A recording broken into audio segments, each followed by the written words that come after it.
Señor, gracias. Gracias por este tiempo. Bendice este tiempo de estudio. Aliméntanos, fortalece nuestra fe. Permite que nuestro corazón se enriquezca con tu palabra. En el nombre de Jesús. Amén. Amén. Muy bien.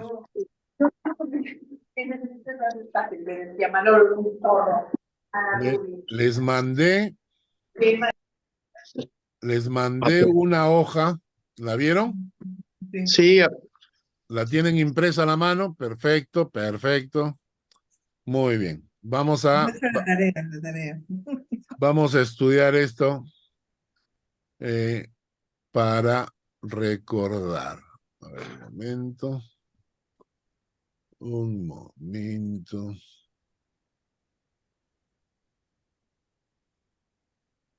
A ver, vamos a ver. Voy a abrirlo. ¿Dónde estás? Acá. me quedó medio.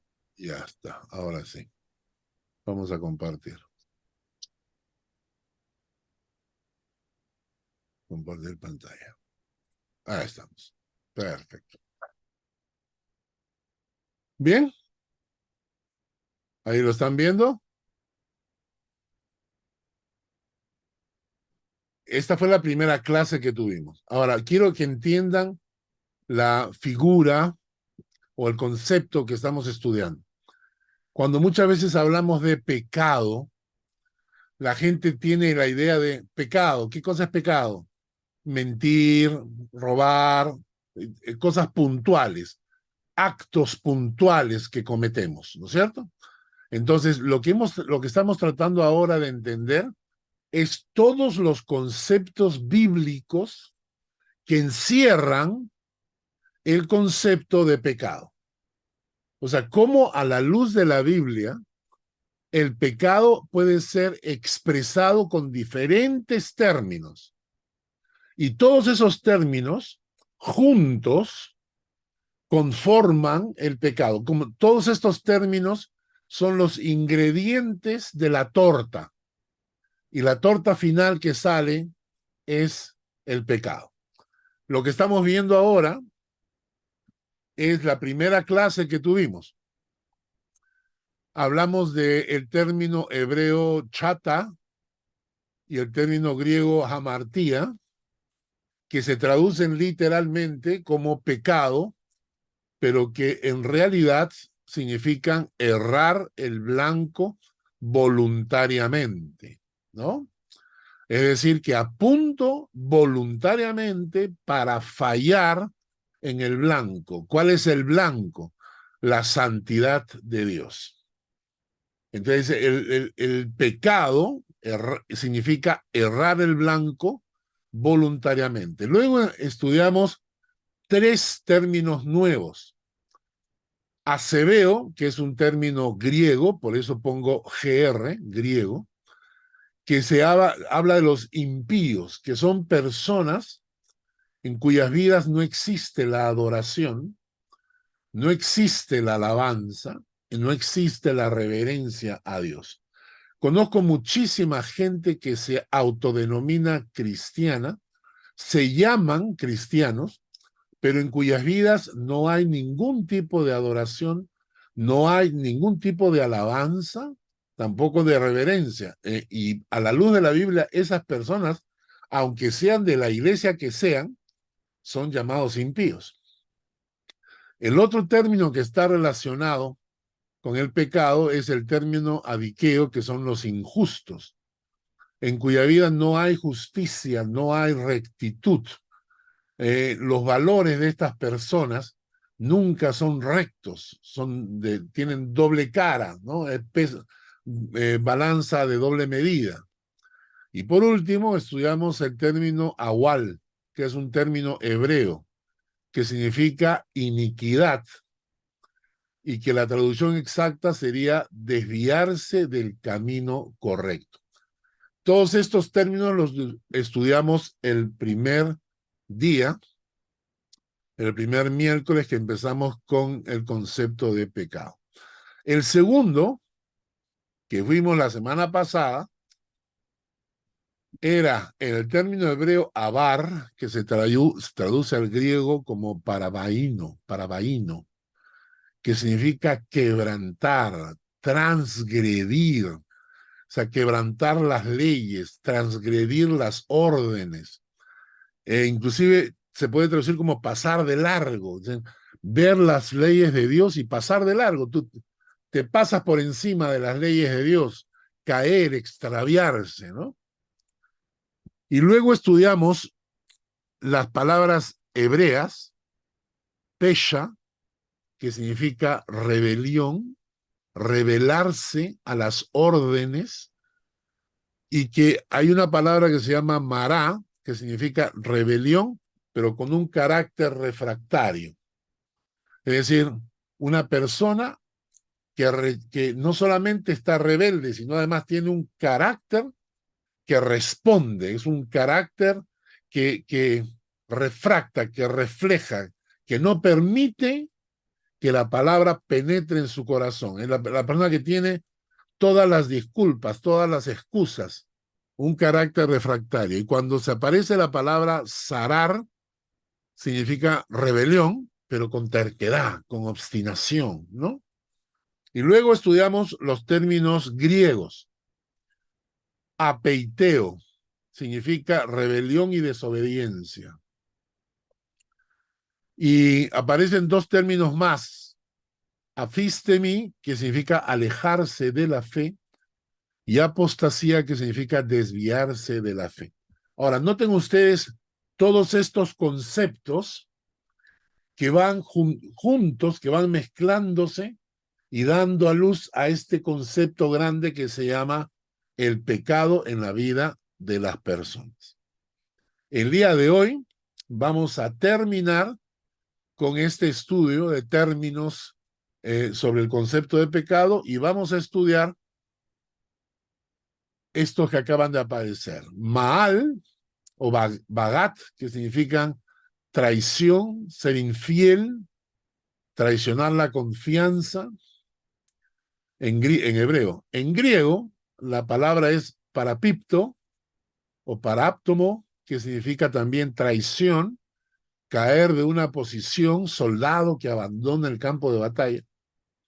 Y por último, vamos a estudiar estos dos, agua, perversión, y shiguts, que significa abominación.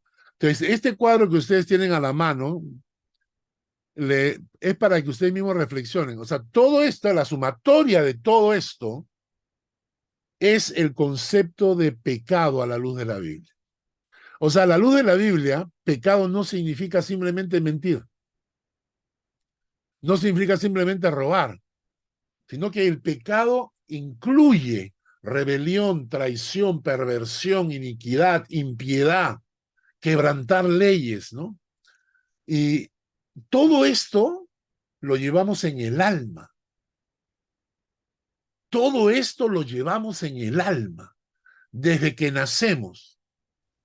Y por eso cuando Jesucristo nos rescata de todo esto.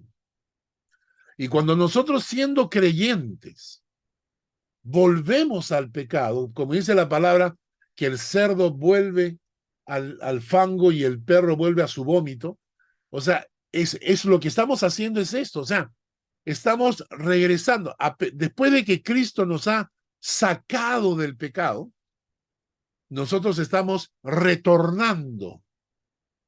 Cuando pecamos voluntariamente, estamos retornando a todos estos conceptos que estamos viendo y que tienen frente a ustedes. Vamos a empezar con este. Traición. Ser infiel. ¿Ya? Muy bien. Vamos a poner aquí y vamos a empezar. El concepto de traición,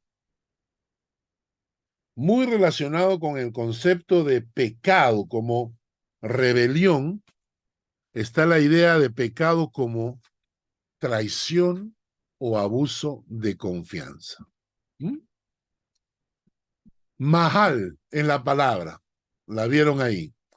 Ma lleva un apóstrofe al, mahal, que es una palabra hebrea y que en la mayoría de los casos que aparece en la Biblia se utiliza como traición a Dios. Esta Pero parte cuarto. ¿Perdón? Ah, ya. Muy bien. Entonces, vamos a ver cómo se utiliza en la Biblia este término traición. Vamos a Números, capítulo 5, versículos 11 al 13. 5, capítulo 11 al 13. Voy a pedir que, por favor, mi esposa lo lea. Ya, un ratito. Dice, también Jehová habló a Moisés diciendo, habla a los hijos de Israel y diles, si la mujer de alguno se descarriare y le fuere infiel, y alguno cohabitare con ella, y su marido no lo hubiese visto por haberse ella amancillado ocultamente, ni hubiere testigo contra ella, ni ella hubiere sido sorprendida en el acto, Bueno, ya si viniere después continúa con hasta el 13. el castigo, ¿no? Pero lo que quiero Ya. es remarcar el término. O sea, la palabra mahal se utiliza aquí en el versículo 12, ¿no? Habla a los hijos de Israel y diles, si la mujer de alguno se descarriare y le fuere infiel. Ahí es el término mahal, que se traduce como infiel, que en el original puede traducirse también como traición. O sea, no solamente es una persona infiel, sino que está traicionando la confianza del marido, ¿no? Y en Números, capítulo 5, versículo 27, léelo por favor, mi vida. Ya, 27. Le dará pues a beber las aguas, y si fuere inmunda y hubiere sido infiel a su marido, las aguas que obran maldición entrarán en ella para amargar, y su vientre se hinchará y caerá su muslo, y la mujer será maldición en medio de su pueblo. Qué fuerte, ¿no? Ahora, ahí nuevamente aparece el término y hubiere sido infiel a su marido. Entonces, el pecado es serle infiel a Dios. El pecado es traicionar la confianza de Dios. Y por eso se utiliza la palabra Maal cuando se habla de pecado, ¿no? Por ejemplo, el pecado de Acán. Vamos a recordar esa historia. Josué entra en la tierra prometida y tiene que enfrentar su primer obstáculo, que es los muros de Jericó. La caída del muro, siendo la primera batalla de Josué guiando al pueblo hebreo para tomar posesión de la tierra prometida, debía ser algo emblemático, ¿no es cierto? Debía ser algo sobrenatural. ¿Por qué? Porque Dios quiere mostrarle al pueblo que Él es el que le da la victoria. Es la primera batalla, pero tienen enfrente a Jericó, que es rodeada por un muro, que es conocido por el ancho del muro. Dicen que el ancho del muro es tan grande que por encima del muro podía correr uno de estos carros que eran jalados por caballos. O sea, imagínense el ancho del muro. Penetrar Jericó era casi imposible, ¿ya? Y entonces Dios les va a dar una victoria sobrenatural para decirles, yo os daré las victorias, para decirles, no dependen de vuestras fuerzas, para decirles, yo soy Dios de imposibles. ¿Y cómo lo logra? Les da una tarea, ¿no? Y creo que ustedes ya conocen la tarea. Vamos a leer Josué, capítulo 6, versículos 2 al 5. Silvia, por favor, léelo. Mas Jehová dijo a Josué, mira, yo he entregado en tu mano a Jericó y a su rey con sus varones de guerra. Rodearéis pues la ciudad, todos los hombres de guerra yendo alrededor de la ciudad una vez, y esto haréis durante 6 días. Y 7 sacerdotes llevarán 7 bocinas de cuernos de carnero delante del arca. Y el 7.º día daréis 7 vueltas a la ciudad, y los sacerdotes tocarán las bocinas. Y cuando toquen prolongadamente el cuerno del carnero, así que oigas el sonido de la bocina, todo el pueblo gritará a gran voz, y el muro de la ciudad caerá. Entonces subirá el pueblo cada uno derecho hacia adelante. O sea, este acto de victoria era absolutamente sobrenatural. O sea, jamás una persona en su sano juicio hubiera creído que si la gente rodeaba el muro de Jericó y tocaban las trompetas y gritaban, y luego el último día tenían que hacerlo 7 veces, que todo eso era suficiente para que los muros cayeran. Era un acto absolutamente sobrenatural para mostrarle al pueblo que la victoria se la daba a Dios, que no dependía de ellos, que no era la fuerza de ellos lo que iba a hacer que conquistaran la tierra prometida. Pero hubo una orden muy específica. En el versículo 18 y 19, Silvia, tú también. Josué 6, 18 al 19. 18 al 19. Pero vosotros guardaos de anatema, ni toquéis ni toméis alguna cosa del anatema, no sea que hagáis anatema el campamento de Israel y lo turbéis. Mas toda la plata y el oro y los utensilios de bronce y de hierro sean consagrados a Jehová y entren en el tesoro de Jehová. De la segunda enseñanza es, ustedes van a entrar, van a tomar Jericó, pero no van a tomar absolutamente nada de botín. Todo lo que puedan conseguir, de plata y oro, utensilios de bronce, de hierro, todo será consagrado a Jehová. Nada les pertenece, porque yo les estoy dando la victoria. No es, ustedes no pueden tomar premio como si ustedes fueran los victoriosos, ¿no es cierto? De la enseñanza fue clara, no van a tomar nada del anatema. En el capítulo 7, versículo 1, lee Shari, por favor. Pero los hijos de Israel cometieron una prevaricación en cuanto al anatema, porque Acán, hijo de Carmi, hijo de Sabdi, hijo de Sera, de la tribu de Judá, tomó del anatema, y la ira de Jehová se encendió contra los hijos de Israel. Muy bien, aquí la palabra mahal, que significa traición o infidelidad, aparece como prevaricación. Prevaricación, ¿no? Y significa que ellos, o bueno, que este personaje, ¿no? Acán, conscientemente desobedece la orden de Dios, traiciona la confianza de Dios, traiciona la confianza del pueblo y se llevó caleta el anatema, ¿no es cierto? Y claro, esto va a tener repercusiones, porque luego van a encontrarse con el pueblo de Jai, que es un pueblo pequeño, y ellos todos confiados van a atacar al pueblo de Jai, y Jai les voltea la torta, ¿no? Y tienen que salir huyendo.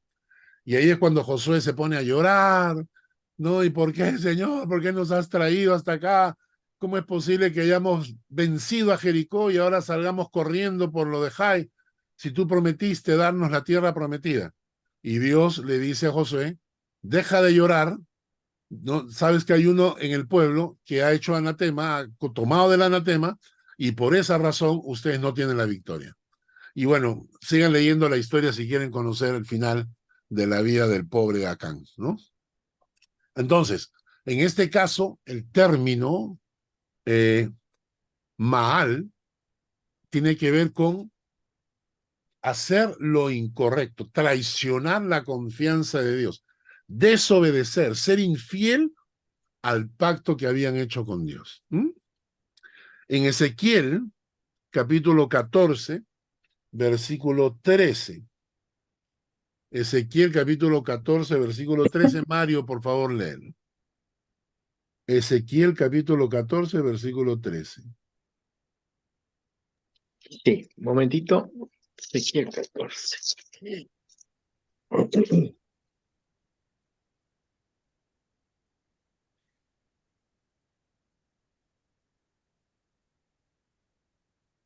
Y llevarán No, ambos el castigo. no. Ezequiel 14, versículo 13. Perdón, 13, yo estaba leyendo el 10, perdón. Hijo de hombre, cuando la tierra pecare contra mí, rebelándose pérfidamente, y extenderé yo mi mano sobre ella, y le quebrantaré el sustento del pan, y enviaré en ella hambre, y cortaré de ella hombres y bestias. Y en este texto la palabra Maal está en el término revelándose. O sea, hijo de hombre, cuando la tierra pecare contra mí, revelándose. Si traducimos literalmente, podríamos decir, hijo de hombre, cuando la tierra pecare contra mí, traicionándome. Cuando la tierra pecare contra mí, siéndome infiel. Cuando la tierra pecare contra mí, abusando de mi confianza, ¿no? O sea, traicionando mi confianza. Entonces extenderé yo mi mano sobre ella, la quebrantaré, enviaré en ella hambre y cortaré de ella, etcétera, etcétera, etcétera. O sea, para que entendamos el concepto que Dios tiene frente al mundo actual, donde la gente cree que puede pecar y que no va a pasar absolutamente nada, que como Dios es un tontito, tiene que aguantarse el pecado de todo el mundo, ¿no? Ahora, la otra palabra para traición es vagat. Vagat, V-A-G-A-D. Vagat. También se utiliza para traición, por ejemplo, en el Salmo 78, versículos 56 y 57. Salmo 78, Mónica. Salmo 78, versículos 56 y 57. 78, 56, 57. Sí. Pero ellos tentaron y enojaron al Dios Altísimo y no guardaron sus testimonios, sino que se volvieron y se rebelaron con sus padres, se volvieron como arco engañoso. En este pasaje, nuevamente la palabra rebelarse, pero no es Maal, sino es Bagat, que significa traicionar la confianza de Dios. Pero ellos tentaron y enojaron al Dios Altísimo y no guardaron sus testimonios, sino que se volvieron y traicionaron la confianza de Dios como sus padres. Se volvieron como arco engañoso. Es interesante este concepto, a mí me llama muchísimo la atención. Traicionar la confianza de Dios. Traicionar la confianza de Dios. En Jeremías 3:10, vamos a pedirle a Hugo, por favor, que lo leas. Jeremías 3:10.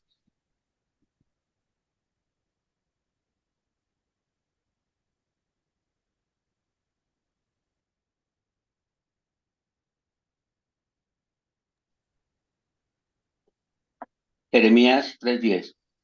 Sí. Con todo esto, su hermana, la rebelde, Judá, no se volvió a mí de todo corazón, sino fingidamente, dice Jehová.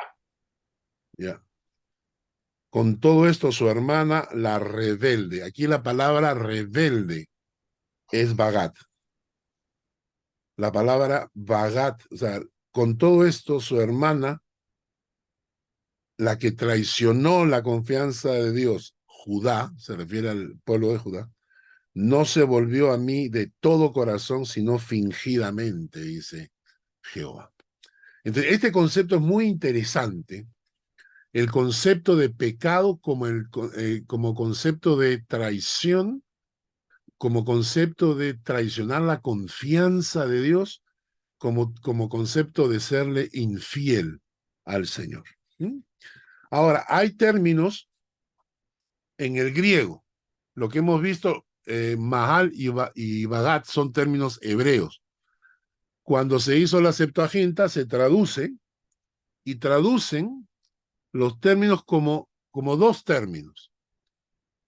Parapipto, lo tienen ahí en las hojas que le mandé. Parapipto y paraptoma. Parapipto y paraptoma. Este concepto significa, o esa palabra que significa también traición, también se traduce como caer de una posición. Noten este concepto tan interesante. El pecado no solamente es traicionar a Dios, sino caer de una posición, derrumbarse. Qué concepto tan interesante, ¿no? Yo nunca había pensado, estudiando la palabra el pecado, que pecado significa caer de una posición, derrumbarte delante de Dios. O sea, Dios viene, nos rescata por su sangre en la cruz, y cuando nosotros conscientemente vamos y pecamos, estamos cayendo, derrumbándonos, cayendo de una posición que Dios nos había dado y que nosotros hemos decidido de no respetar. Acá, por ejemplo, vamos a leer Hebreos 6. Vamos a pedirle a Walter. Hebreos 6, versículo 4 al 6. Hebreos 6, versículo 4 al 6. Porque es imposible que los que una vez fueron iluminados y gustaron del don celestial y fueron hechos partícipes del Espíritu Santo y asimismo gustaron de la buena palabra de Dios y los poderes del siglo venidero, y recayeron, sean otra vez renovados para arrepentimiento, crucificando de nuevo para sí mismo al Hijo de Dios y exponiéndole a vituperio. Muy bien, aquí la palabra recayeron en el versículo 6. Recayeron significa la palabra parapipto, que significa caer de una posición, derrumbarse. Entonces, porque es imposible que los que una vez fueron iluminados y gustaron del don celestial y fueron hechos partícipes del Espíritu Santo, y asimismo gustaron de la buena palabra de Dios y los poderes del siglo venidero, y recayeron, o sea, cayeron de su posición, se derrumbaron espiritualmente, sean otra vez renovados para arrepentimiento, crucificando de nuevo para sí mismos al Hijo de Dios y exponiéndole al vituperio. Entonces, claro, este es un pasaje que nos hace pensar que la salvación podría perderse, ¿no? Una persona que recayó, pero sabemos que la salvación no se puede perder porque si perdemos la salvación, ¿podríamos recuperarla?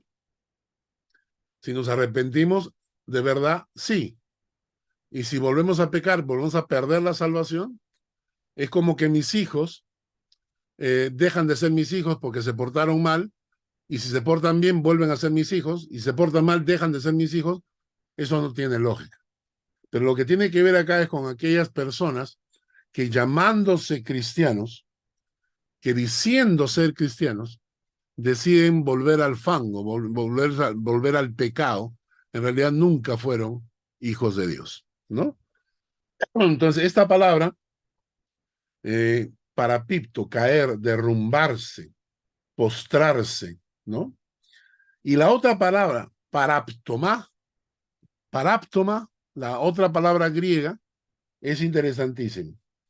Esta palabra significa, representa al soldado traidor que abandona el campo de batalla y deja a sus compañeros de milicia luchando solos. Qué fuerte, ¿no? Qué fuerte. El soldado que abandona el campo de batalla y deja a sus compañeros de milicia luchando solos. Eso significa traición. No solamente traiciona a sus compañeros, traiciona a su país. Y entonces, cuando encontramos una persona que el concepto de pecado, que abandona el campo de batalla, abandona a sus compañeros de milicia por miedo, por vergüenza o lo que fuese, ¿no? La Biblia le llama a eso traición. Y este concepto va incluido dentro del concepto de pecado. Entonces, hemos estudiado... ¿Sería cobardía? Cobardía, sí, pero más, no solamente cobardía, sino escapar por cobardía, abandonar, traicionar a la gente por cobardía. Qué fuerte, ¿no? Maal, hebreo, traición, ser infiel, traicionar la confianza. Bagat, igual, lo mismo. Parapipto, derrumbarse, caer, traicionar. Paráptoma, soldado que traiciona a sus compañeros y abandona el campo de batalla. Eso, a la luz de la Biblia, es pecado. El pecado incluye este concepto de traición, porque traicionas a Dios, porque traicionas a tus hermanos en la fe, traicionas la muerte de Cristo en la cruz. Wow, tremendo. Vamos a la siguiente palabra. Vamos a estudiar dos palabras. La primera es perversión. Perversión. Vamos a compartir pantalla. Vamos a compartir pantalla. A ver. Vamos a...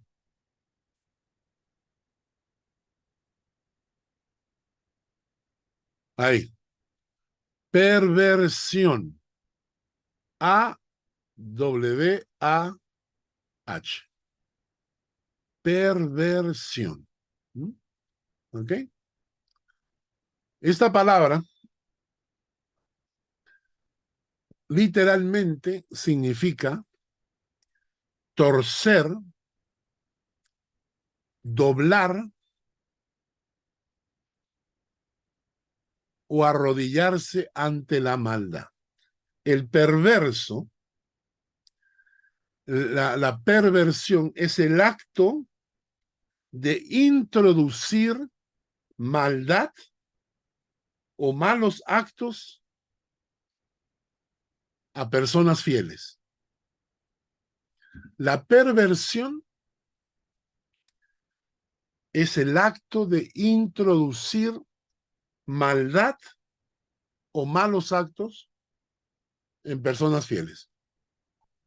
¿Cuánta gente de nuestra iglesia, por ejemplo, sus hijos han venido a la iglesia? Cuando los hijos han crecido, de repente los hijos han sido mal influenciados por otra gente. Esa gente que influencia negativamente, esa gente que habla mal de la iglesia, del Señor, y que influye negativamente en las personas a la luz de la Biblia, son perversos. Torcer el camino bueno hacia lo malo, perversión. Viciar con malas doctrinas o malos ejemplos las buenas costumbres, la fe, el camino recto de Dios, son perversos. Viene a mi mente gente que se hace llamar pastores y que ha destruido vidas, ha destruido una iglesia, es gente perversa. Corromper, dar vuelta de bien a mal. Todo eso es ser una persona pervertida. Es perversión. Vamos a leer Proverbios 12:8. Mi vida, ¿pueden leer, por favor? Sí, déjame buscarlo. Proverbios 12:8. Ujú. 12:8. Dice, según su sabiduría es alabado el hombre, mas el perverso de corazón será menospreciado. El perverso de corazón. Vamos a leer Daniel 9:5. Silvia, por favor. Daniel 9:5. Esto es cuando Daniel está orando a Dios, porque Daniel ya sabe que se han cumplido los 70 años del destierro. Entonces, él sabe que ya Dios había prometido que a los 70 años iban a regresar. Entonces, Daniel se da cuenta de esto, empieza a interceder delante de Dios y ora de esta manera. Hemos pecado, hemos cometido iniquidad, hemos hecho impíamente y hemos sido rebeldes y nos hemos apartado de tus mandamientos y de tus ordenanzas. Y aquí el término perversión, awá, es hemos cometido iniquidad, ¿no? En realidad podríamos decir, nos hemos pervertido. Lamentaciones 3:9. Este es un concepto muy interesante. Shari, por favor. Lamentaciones 3:9.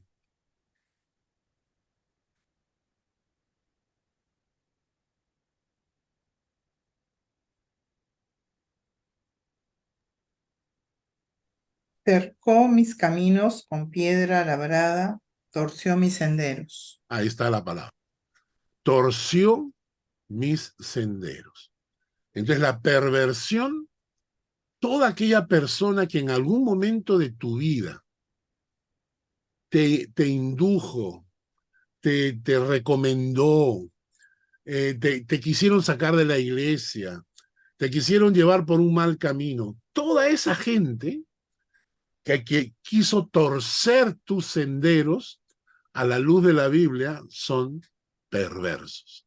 No son amigos, no son buenos amigos, no son buenos primos, no son buena familia, no, son perversos. Qué fuerte, ¿no? Qué fuerte. Fuertísimo. Y ese, la Biblia lo incluye dentro del concepto de pecado, ¿no? Proverbios 14:2. Mario, por favor, Proverbios 14:2.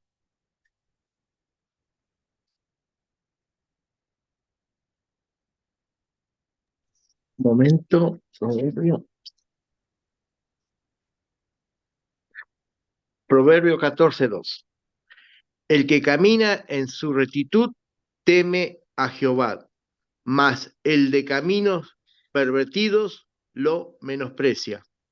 Ahora, tome nota porque el que camina en rectitud es una persona que teme a Jehová. Pero el que tiene caminos pervertidos menosprecia a Dios. Yo conozco mucha gente que menosprecia a Dios. Yo estoy inscrito en una página de alumnos del colegio donde yo estudié, el colegio Pestalozzi, y en esa página o sea, normalmente hay saludos y por los cumpleaños o comentarios así, ¿no? Pero cuando alguien, porque hay algún par de personas por ahí que tienen alguna actividad religiosa, cuando alguien pone algo religioso, inmediatamente el resto reacciona inmediato.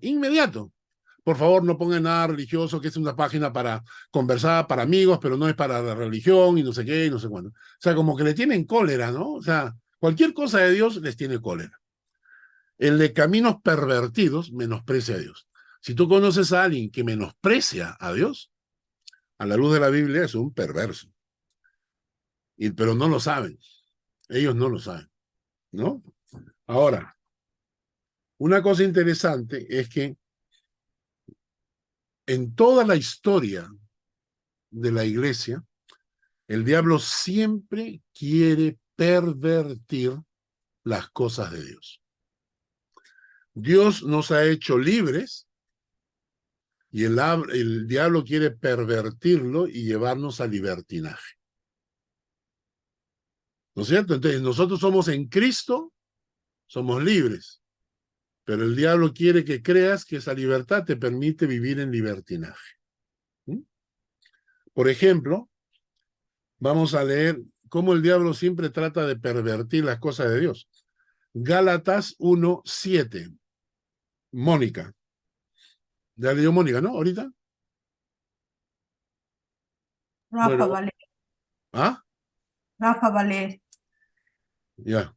Ratas, 1:7. Gálatas 1:7.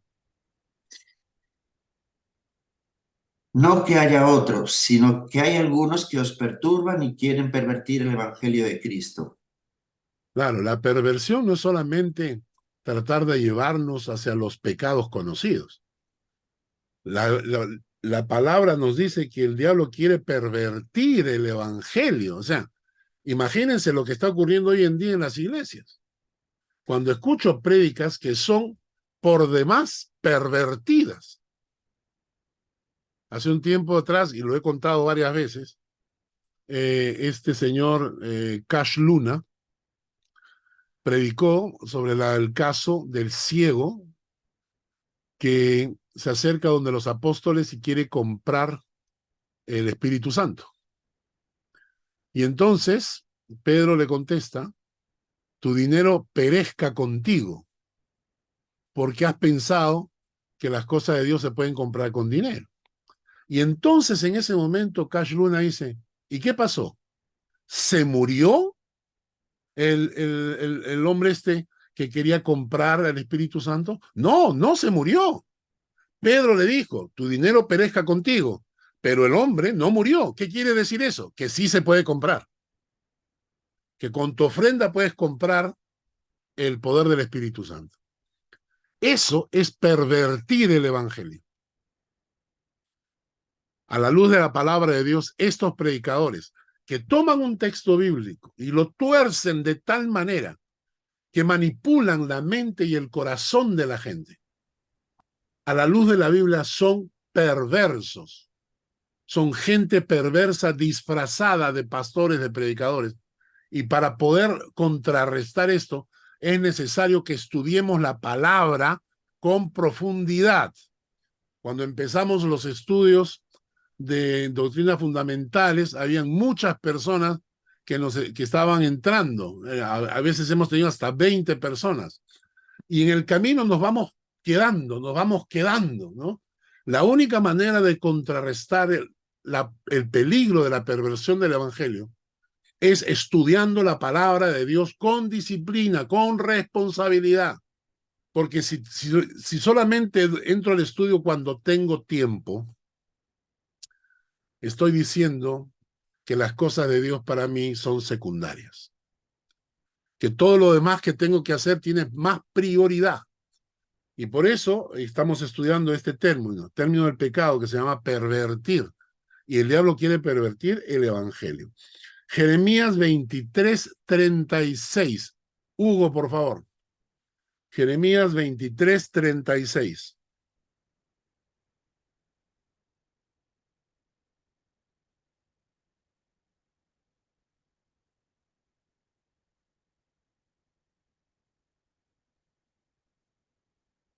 Jeremías 23:36.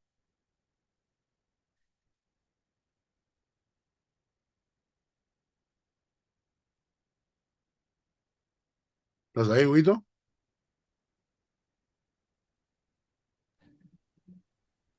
¿No? ¿Aló? Ahí estás. Ah, sí, sí, ya, ya. Y nunca más os vendrá a la memoria decir, profecía de Jehová, porque la palabra de cada uno le será por profecía, pues pervertisteis las palabras de Dios viviente, de Jehová, de los ejércitos, Dios nuestro. Pervertisteis las palabras del Dios viviente. Y esto me hace recordar a este gran predicador, Carlos Spurgeon, que decía que a veces le temblaban las piernas cuando tenía que pararse en el púlpito.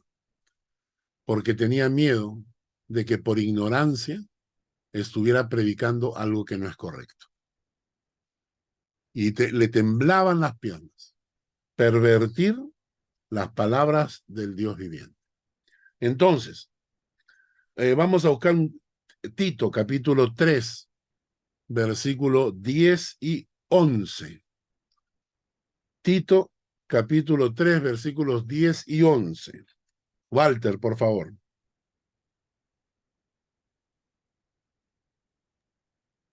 Capítulo Tito 3, 10 al 11. al hombre que cause divisiones después de una y otra amonestación, deséchalo, sabiendo que el tal se ha pervertido y peca y está condenado por su propio juicio. Este es un pasaje muy fuerte porque habla de las personas que causan división al interior de la iglesia y que uno tiene que amonestarlo. Y si después de una y otra amonestación sigue causando división en la iglesia, bíblicamente tenemos la autoridad de la palabra para desecharlo, sabiendo que el tal se ha pervertido. En su corazón se ha pervertido. Muy bien, entonces, estamos hablando de este término también vinculado a la palabra, al concepto de pecado, que es la perversión. Esta capacidad de torcer, doblar, influenciar para que la gente salga del camino, torcer los senderos, aquellas personas que aconsejan mal, aquellas personas que quieren sembrar en tu corazón o en el corazón de tu familia mentiras para que la gente se aleje del Señor. Todo ese concepto, a la luz de la Biblia, es el término AWAH, A-W-A-H, que se traduce como perversión. Imagínense la cantidad de gente que hemos conocido en el pasado que encajan en este concepto, que tienen el corazón pervertido, que su función es llevarte por el mal camino. ¿Mm? Muy bien, y ahora vamos por el último término del día de hoy. Abominación. Shiguts. Ahí lo tienen en la hoja que les mandé. Shiguts. Abominación.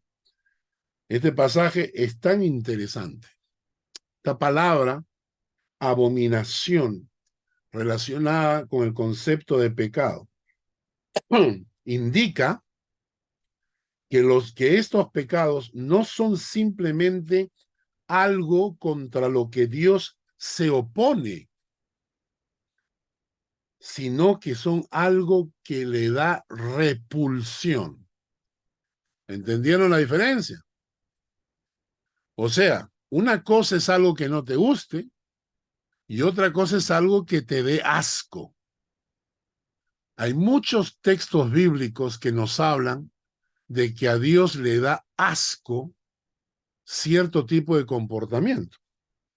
Y lo plantan en la Biblia inspirada por Dios con el término abominación, o en el hebreo, shiguts. Shiguts. Voy a pedir a mi vida, por favor, lee Deuteronomio 7, versículos 25 al 26. Ya. 7, 25 y 26. Sí.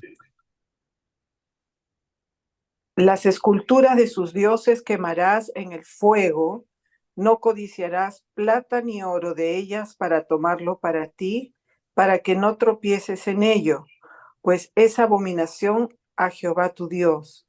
y no traerás cosa abominable a tu casa, para que no seas anatema. Del todo la aborrecerás y la abominarás, porque es anatema. La idolatría es abominación, es repulsiva delante de los ojos de Dios. En primer lugar, si es que tratas de darle a Dios una imagen. Siempre lo he dicho, imagínate al creador del universo y cuando te pidieron que hagas una imagen del Dios del universo, lo que se te ocurrió fue hacer un cordero. O sea, bien podrías haber hecho un elefante, como en la India adoran al elefante o a la vaca. Se te ocurrió no, este es tu Dios, ¿qué cosa? ¿Es una cucaracha o un cocodrilo? O sea, imagínense ustedes la aberración que significa idolatría.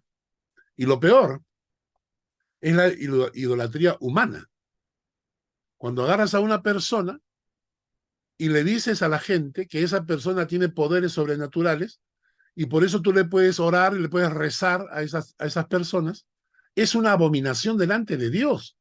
Es decir, una hormiga diciéndole a las otras hormigas que hay una hormiguita que es más poderosa frente al universo.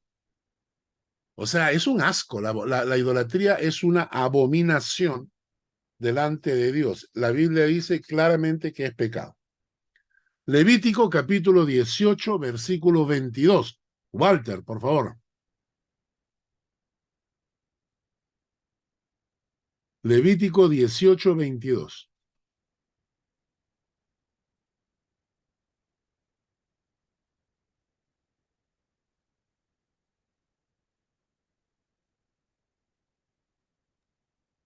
Vengo. Levítico 18, 22. No te echarás con varón como con mujer. Es abominación. No te echarás con varón como con mujer. Es abominación. La bisexualidad es abominación. Los que se acuestan con hombres y se acuestan con mujeres al mismo tiempo es una abominación delante de Dios. Y no me importa si me bloquean o lo que sea, esa es la verdad bíblica. La gente hoy en día tiene miedo.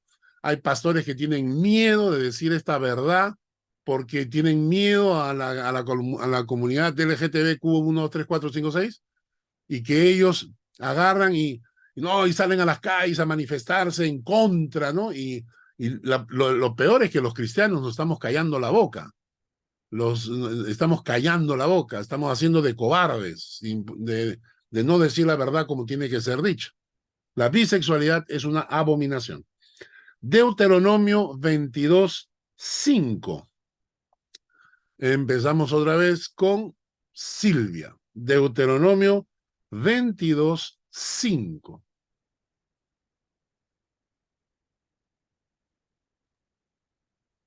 No vestirá la mujer traje de hombre, ni el hombre vestirá ropa de mujer, porque abominación es a Jehová tu Dios cualquiera que esto hace. La transexualidad, los travestis, no vestirá a la mujer traje de hombre, ni el hombre vestirá ropa de mujer. Eso no tiene que ver con los pantalones. La gente dice, ay, entonces no pueden usar pantalones. No es así. Estamos hablando de una persona femenina que se vista como hombre, completamente como hombre. O un hombre que se vista completamente de mujer. Hoy en día recibí un video sale de un auto, un auto convertible, lujoso, carísimo, ¿no? Y se baja de ahí un hombre con un saco, con una corbata, con falda y con tacos, y con su bigote, ¿no? Y su maletín y se va a trabajar, ¿no? La persona que lo filmaba se empezó a reír. Pero eso es lo que estamos viviendo hoy en día. Estamos viviendo la Agenda 2030 de las Naciones Unidas, que es para que el hombre deje de ser hombre, que se vistan como mujeres, la necesidad de quitarle al hombre su hombría. Entonces, cada vez para destruir más a la sociedad. Bueno, acá está. Todos estos transexuales, travestis, son abominación. Deuteronomio 17, 1. Acá es una cosa interesante. Deuteronomio 17:1, Shari. Ok. No ofrecerás en sacrificio a Jehová tu Dios buey o cordero en el cual haya falta o alguna cosa mala, pues es abominación a Jehová tu Dios. Es interesante porque la gente vivía en esta época, en la época de los sacrificios. Y si traías un sacrificio para Dios, tenía que ser un animal sin falla, un animal sin mancha. Porque cuando tú traías para Dios un cordero, un buey o lo que sea, pero que tuviera falla, error, le estabas dando a Dios lo que te sobra, lo que nadie te iba a comprar. Si tenías un cordero fallado, no te lo compraban, te pagaban menos. Entonces la gente no lo vendía, sino que lo llevaba para sacrificio. Entonces está diciendo, yo a Dios le doy lo que me sobra. Yo a Dios le doy lo que me sobra. Abominación. Deuteronomio 18, del 9 al 13. Deuteronomio 18, del 9 al 13. Mario, por favor. Sí. Cuando entres a la tierra que Jehová tu Dios te da, no aprenderás a hacer según las abominaciones de aquellas naciones. No sea hallado en ti quien haga pasar a su hijo o a su hija por el fuego, ni quien practique adivinación, ni agorero, ni sortilego, ni hechicero, ni encantador, ni adivino, ni mago, ni quien consulte a los muertos, porque es abominación para Jehová cualquiera que hace estas cosas. Y por estas abominaciones Jehová tu Dios echa estas naciones delante de ti. Perfecto serás delante de Jehová tu Dios. Perfecto. Todo este tipo de cosas, hechicero, encantador, adivino, sortílego, agorero, que invocan muertos, todo ese tipo de cosas son abominación delante de Dios. Mucha gente lo tiene como práctica en su vida cotidiana. Mucha gente busca a la que le lee las cartas, a la que le fuma el cigarro, etcétera, ¿no? Y tomen cuidado, tomen cuidado, porque hay mucha práctica de brujería metiéndose a las iglesias, tomando términos evangélicos cuando en realidad son pura brujería, ¿no? Recuerden la historia que le conté de la bruja que se hacía pasar por pastora acá en Suiza, en Olten, y que le decía a su gente que tenían que comprarle a ella la botellita de aceite ungido, escribir sus oraciones en un papel, pegarlo en la botellita, pegar su foto, poner su nombre, meterlo en una bolsita y enterrarlo en el bosque de Olten, ¿no? Brujería pura.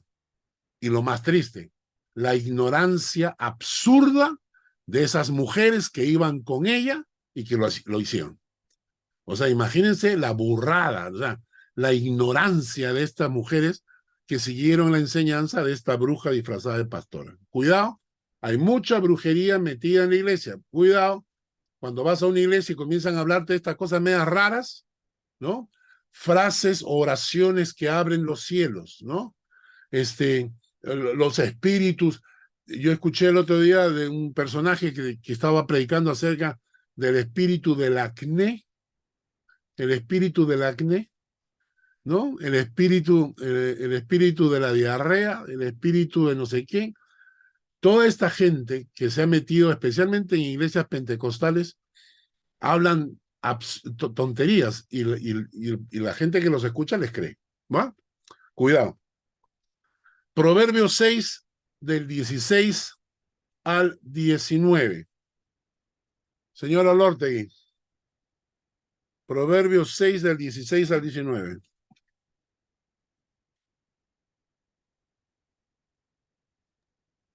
Proverbios 6. Del 16 al 19. 6, del 16 al 19. 6 cosas aborrece Jehová, y aún 7 abomina su alma, los ojos altivos, la lengua mentirosa, las manos derramadoras de sangre inocente, el corazón que maquina pensamientos inicuos, los pies presurosos para correr al mal, el testigo falso que habla mentira y el que siembra discordia entre los hermanos. Imagínense, esto es abominación. El que siembra discordia entre los hermanos. Los ojos altivos. La lengua mentirosa. Interesante, ¿no? Son abominación. ¿Eh? Proverbios 11:1. Hugo, ya estamos por terminar. Faltan 2 versículos más. Proverbios 11:1. Este texto nos va a dar duro. A ver. El peso Dale. falso es abominación a Jehová, mas la pesa cabal le agrada. ¿Qué cosa es el peso falso? ¿Por qué Dios abomina el peso falso? Porque detrás del peso falso está el engaño. ¿Qué es lo que pasaba? Ustedes saben que el mercurio es un mineral que pesa más que la viruta, ¿no es cierto? Entonces, ¿qué hacían los mercaderes? Los mercaderes agarraban pesas que decían 1 kilo, le hacían un hueco por abajo, lo rellenaban de mercurio y luego sellaban el hueco. Esa pesa que decía 1 kilo, en realidad pesaba 1,1 kg o 1,2 kg. Y agarraban otra pesa igualita, le hacían un hueco por abajo y la rellenaban con aserrín o simplemente la dejaban vacía. Y esa pesa que decía 1 kilo, en realidad pesaba 800 gramos. Y entonces, ¿qué pasa? Esa es la doble medida. Si yo voy y quiero comprar producto, quiero que me den más producto por el dinero que yo voy a pagar. Entonces uso la pesa que tiene el mercurio. Porque el vendedor viene con sus papas, yo pongo mi pesa que dice 1 kilo y por cada kilo estoy quitándole al vendedor 1,2 kg. Mi pesa pesa más. Entonces yo le digo, mira, acá hay 1 kilo, así que acá está la plata por 1 kilo, pero en realidad le he quitado 1,2 kg del producto. Pero cuando me tocaba a mí vender, entonces venía la gente y yo le decía así, te vendo la papa, y ponía mi pesa que decía 1 kilo, pero que en realidad pesaba 800 gramos. La gente me pagaba por 1 kilo de producto y yo le entregaba solamente 800 gramos de producto. Eso que acabo de mencionarles, creo que es súper archi recontra conocido en Latinoamérica, ¿no es cierto? ¿Cuánta gente en el mercado tendrá las pesas bambeadas, las pesas malogradas? Eso se llama que tienes doble estándar, que tienes doble medida.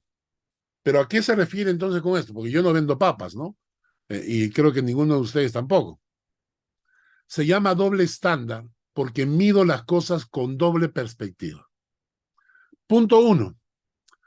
Tú trabajas y quieres un pago que remunere tu trabajo. Y tú consideras que eso es lo justo y que además quieres tener lo justo de vacaciones y además quieres tener los derechos y los privilegios que te corresponden. Todas esas cosas que te corresponden por tu trabajo, tú las exiges. Pero cuando tú contratas a alguien, menosprecias. Es decir, a la chica que viene a ayudarte, quieres pagarle menos, no quieres pagarle el seguro de salud, o sea, tienes una doble medida, ¿no? Y esa actitud es desagradable, es abominable a los ojos de Dios. Y el otro día se lo dije a un amigo que es pastor en Arequipa. Una iglesia por ahí que no tienen pastor, le pidió a él que los pastoreara, que los guiara. Y entonces él aceptó. Y yo le pregunté, ¿y cómo te están sosteniendo? ¿Te están dando una ofrenda para cubrir tus gastos? ¿Qué están haciendo? No, no lo están haciendo. Me dan aquí, a veces cubre con las justas el taxi. Y hermanos, eso es vergonzoso para nosotros que nos llamamos creyentes. Porque esa iglesia, estoy seguro que los miembros de esa iglesia en Arequipa sí exigen sus derechos en sus trabajos, pero tienen doble balanza para el trabajo que hace este pastor con ellos. Entonces, cuidado, la doble balanza, cuando tú mires que para ti todo bien y para los otros, bueno, ya no importa, esa doble balanza es desagradable a los ojos de Dios. Luego vamos a leer Proverbios 28:9. Proverbios 28:9. ¿En dónde me quedé? ¿Quién leyó? ¿Quién leyó al final? ¿Mónica? No, Hugo. Hugo. Ah, ya. Mónica leyó. Ya, entonces, mi vida, Proverbios 28:9.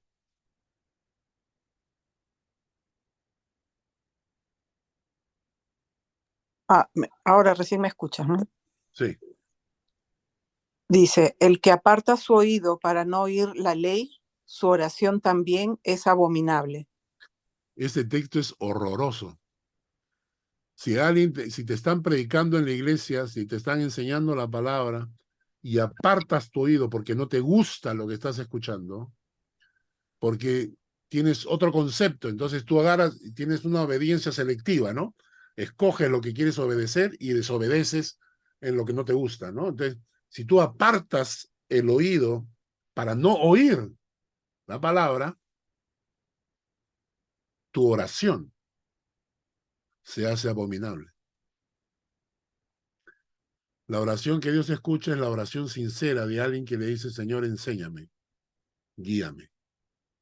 Señor, quiero aprender. Señor, a veces me equivoco. Enséñame. ¿Mm?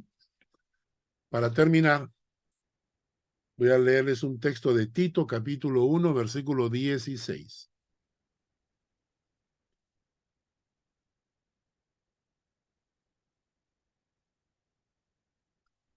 Tito, capítulo 1, versículo 16, dice, profesan conocer a Dios, pero con los hechos lo niegan, siendo abominables y rebeldes, reprobados en cuanto a toda buena obra. Mucha gente que conocemos profesa conocer a Dios, pero con los hechos lo niegan. Y según esto, estas personas, a los ojos de Dios, son abominables, son rebeldes y están reprobados. Qué fuerte, ¿no? No es tan fácil ser creyente hoy en día. La verdad es que muchísima gente creyente cree que vivir una fe superficial no importa, no importa. Si eres un cristiano superficial, no importa, no importa.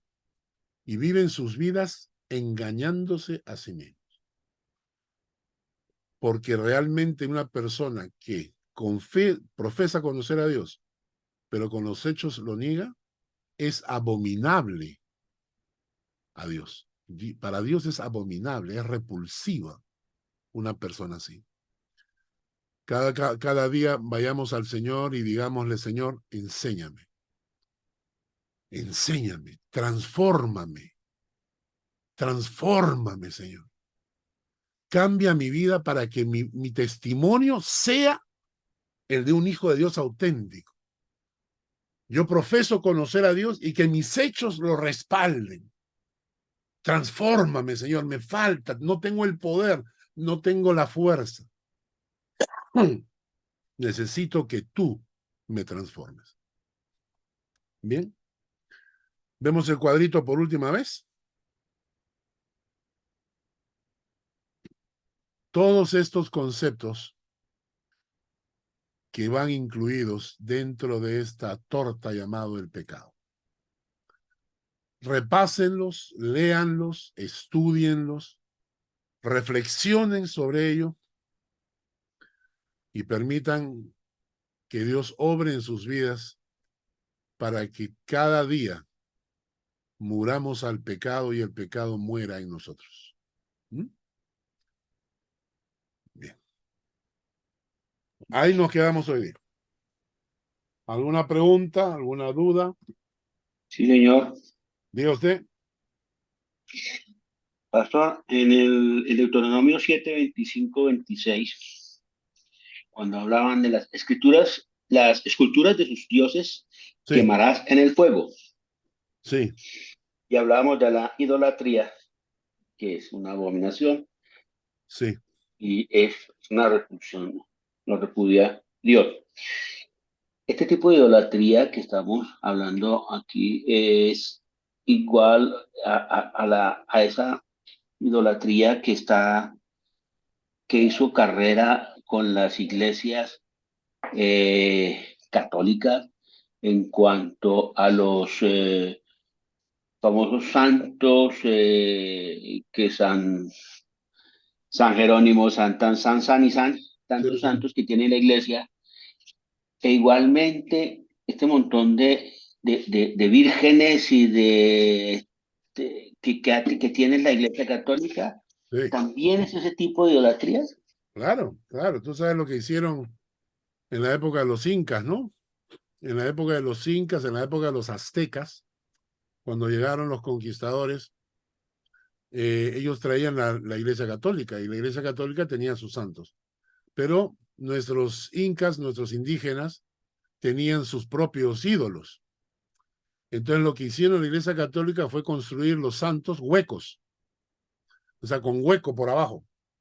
Y entonces, cuando el indígena entraba en la iglesia, no encontraba a sus santos, o sea, no encontraba sus imágenes, no encontraba su leopardo, su huiracochas, ¿no? O sea, no encontraban sus imágenes que los indígenas adoraban. Las iglesias católicas los escondían debajo de San Pedro, de San Pablo y todos ellos. Y entonces le decían a la gente, no, acá están, ven, te voy a enseñar. Entonces el sacerdote levantaba a San Pedro y abajo estaba Huiracocha y le decía, cuando tú le rezas a San Pedro, le estás rezando a Huiracocha. Entonces lo único que hicieron fue cambiar de idolatría. Le renovaron la idolatría por una nueva. Y toda esta idolatría que tenemos parte de la ignorancia del pueblo, ¿no? O sea, tú puedes imaginarte, Pedro tiene la capacidad de escuchar todas las oraciones que le hacen. ¿Cómo se llama el santo ese que le busca pareja a la gente? San Antonio. San Antonio, ¿no? O sea, ¿tú crees que San Antonio tiene la capacidad de escuchar los millones de mujeres que le rezan para conseguir marido? Y que tiene poder. O sea, imagínate, estás haciendo de San Antonio un dios, porque le estás atribuyendo a él el poder de buscar el marido a todas las personas que están solteras. O sea, es una barbaridad, es un absurdo. Y el texto de la Biblia dice muy claro, ¿no? No tienen pies, por eso los tienen que cargar. No tienen oídos, no te pueden escuchar, no tienen boca, no pueden hablar.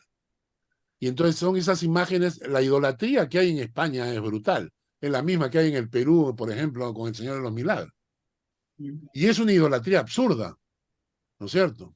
Porque la gente está adorando imágenes de hombres incluyendo cosas tan absurdas porque que en el Perú, por ejemplo, el Señor de los Milagros es una pared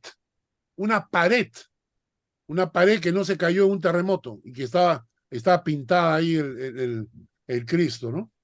O esa imagen que le dicen que es el Cristo.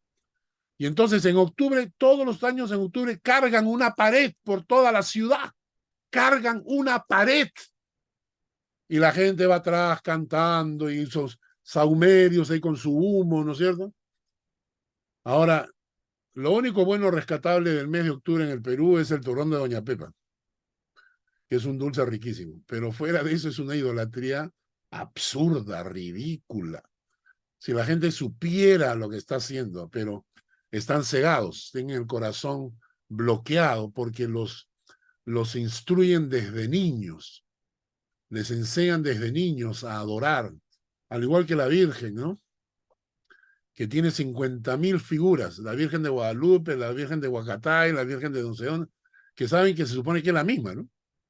Sí. Que supone que es la misma, ¿sabes? Que es que es María, que la disfrazan con diferentes vestiditos, y entonces toma la Virgen de Guadalupe, la Virgen de Huacatay, la Virgen no sé dónde.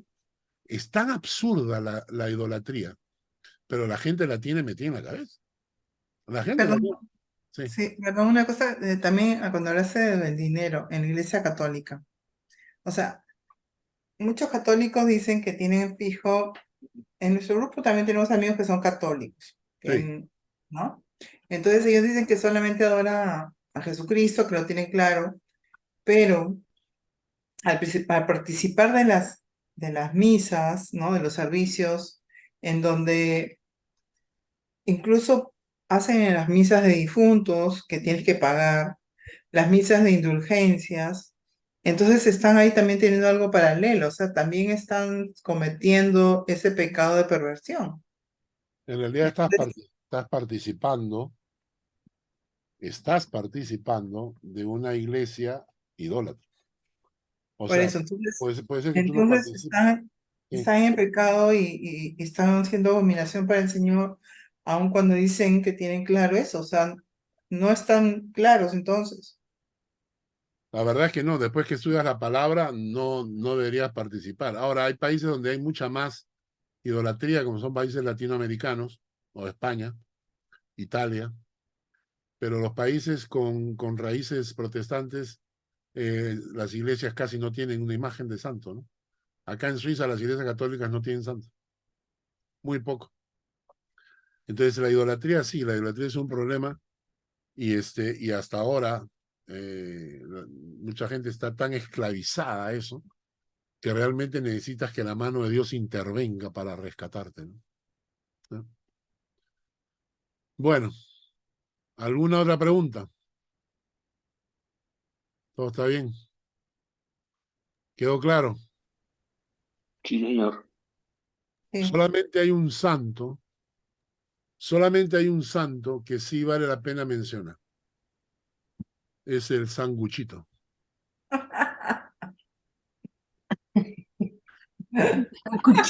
Sanguchito. Te pasa, cuando te tienes hambre, ya la cena o algo. Mi santo preferido. Voy a encontrarte con... El fin de semana fue el fin de semana del sándwich en Perú. Yeah, Y hubieras visto la oferta. cantidad de sándwiches que presentaban por los videos y todo. Ay, qué rico. Alucinante.